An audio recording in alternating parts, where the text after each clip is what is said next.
அன்பர்களே, இன்று நாம் பட்டுக்கோட்டை ஸ்ரீ ரெங்கநாத பெருமாள் திருக்கோவிலுக்கு செல்கிறோம். இத்திருக்கோவில் பட்டுக்கோட்டை பேருந்து நிலையத்திலிருந்து அறந்தாங்கி செல்லும் சாலையில் 1.5 கிலோமீட்டர் தொலைவில் உள்ள பெருமாள் கோவில் ஆகும். 3ஆம் குலோத்துங்கன் காலத்தில் இவ்வூர் சதுர்வேதி மங்கலம் என அழைக்கப்பெற்றது. ஸ்ரீரங்கத்தில் சோழ மன்னன் ஸ்ரீ ரெங்கநாதரை தரிசனம் செய்து பெருமாளிடம் தங்களை பாதம் முதல் கேசம் வரை நின்ற கோலத்தில் தரிசிக்க வேண்டும் என வேண்டிக் கொண்டு நின்றான்.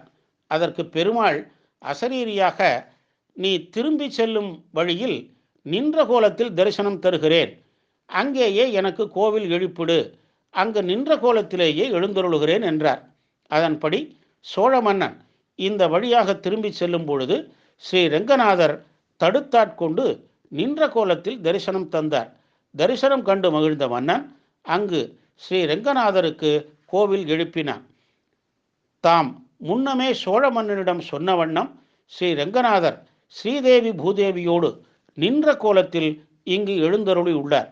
ஸ்ரீரங்கத்தில் பள்ளி கொண்ட ரெங்கநாதரை தரிசனம் செய்யும் பக்தர்கள் அதே தினத்தில் இந்த தலத்தில் நின்ற கோலத்தில் காட்சி தரும் ரெங்கநாதரையும் தரிசனம் செய்தால்தான் இரட்டிப்பு பலன்கள் கிடைக்கும். இதனால் இப்பகுதி சார்ந்த பலருக்கும் இப்பெருமான் குலதெய்வமாக திகழ்கிறார். ஆலயம் செல்லும் நுழைவாயிலின் இருபுறமும் 5 படிகள் உள்ளன.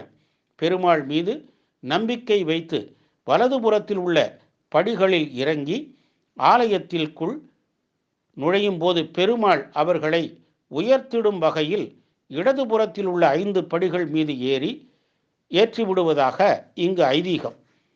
ராஜகோபுரம் முன்பாக பலிபீடம், கொடிமரம் உள்ளன.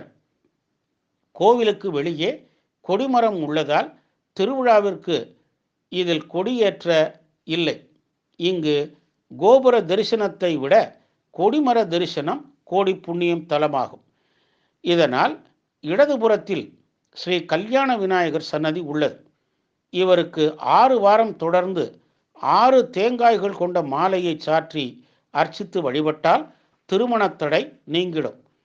இவருக்கு சங்கடகர சதுர்த்தி நாளில் சிறப்பு அபிஷேக ஆராதனைகள் நடைபெறும். வலதுபுறத்தில் ஆதிசேஷன் சன்னதி உள்ளது.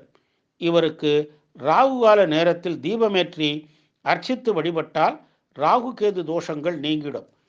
இவற்றை அடுத்து ராஜகோபுரம் அமைந்துள்ளது.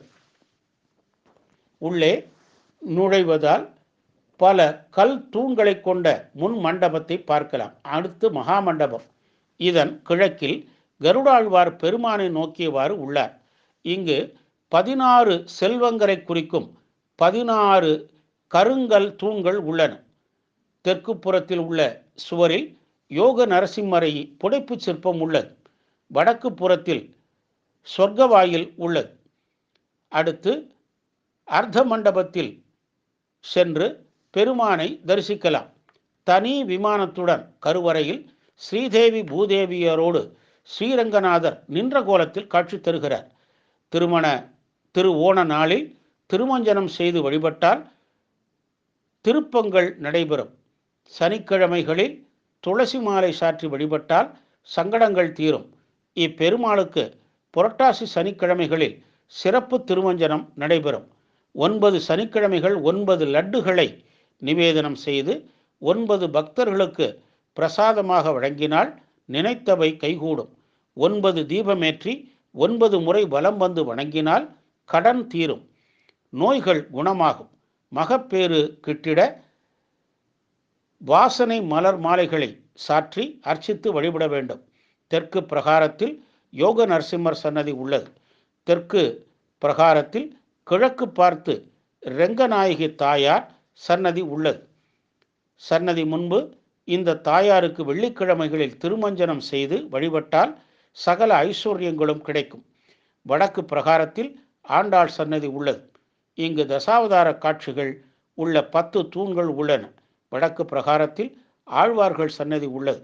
ராமர், ஆஞ்சநேயர் சன்னதியும் உள்ளன. மேலும் லக்ஷ்மி நரசிம்மர், பராசரர், விஸ்வக்சேனர், வரதராஜ பெருமாள் சன்னதிகளும் உள்ளன.